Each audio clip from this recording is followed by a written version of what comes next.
Hallo julle. Die van julle wat my ken sal weet dat ek verskriklik lief is vir wiskunde en wiskunde aanbied. En ek het al vreeslik baie ondervinding opgedoen in 15 jaar se skool gee deur wiskunde in graad 4, graad 5 en graad 6 aan te bied. En ek het die voorreg gehad om die afgelope tyd oor 'n wonderlike program te kom met die naam Leer my meer. Dit is begin deur Walter en Walter het ongelooflike ervaring in die onderwys en het ook agtergekom dat party kinders het net so ekstra bietjie nodig. Hulle verstaan die les in die klas, maar as hulle net by die huis 'n klein bietjie ekstra tyd het om weer deur die les te kan gaan, hulle dit soveel beter sal verstaan. En daarom het hy Leer my meer begin. Ek is bevoorreg om deel te wees van hierdie wonderlike program deur die graad 4, 5 en 6 wiskunde aan te bied. Ek is ongelooflik passievol oor wiskunde en ek besef dat party kinders in die klas nie altyd heeltemal verstaan voordat hulle daar uitgaan nie. Daar is ook 'n faktor van kinders wat 'n bietjie skaam is om weer te vra. Hierdie program gee vir die kinders die geleentheid om rustig by die huis, in hulle eie tyd, weer na 'n video te kyk en weer die werk te kan oefen.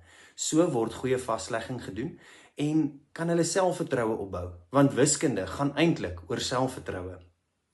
Ek is baie dankbaar dat Walter my genader het en my die geleentheid gegee het om die wiskunde te kan aanbied. Ek wil graag hê julle moet gaan kyk na 'n paar van hierdie video's sodat julle deel kan word van die Leer my meer span. U weet hoeveel tyd jy spandeer in die verkeer terwyl jy wag om van perdry na fietsry, na rugby, na cricket, na netbal of hokkie te ry. Hoe wonderlik sal dit nie wees om gedurende daardie tyd wat jy verloor in die motor, jou kind na 'n video te kan laat kyk wat opvoedkundig is. Nie na 'n YouTube short waar hulle nuwe woordeskat leer nie, maar na iets wat hulle kan help in skool. Leer my meer gee jou daardie geleentheid.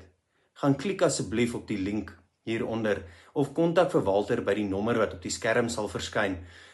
En gaan kyk 'n bietjie net wat daar beskikbaar is. Die pakkette is baie koste-effektief en as 'n mens dink aan hoeveel 'n mens aan ekstra lesse spandeer en partykeer help dit nie eers nie, want die kind kan dit net een keer sien. Hier kan hy oor en oor die werk kyk totdat hy dit verstaan. Die wiskunde is so uitgewerk dat ek presies volgens die CAPS module te werk gaan. Ek doen verskillende voorbeelde en dan na elke voorbeeld of na elke deeltjie van die werk wat ek doen, gee ek ook vir hulle 'n oefening met 'n memorandum wat hulle na kan gaan kyk. Ek hoop jy doen die moeite om 'n bietjie te gaan kyk na wat Walter se program bied. Tot volgende keer.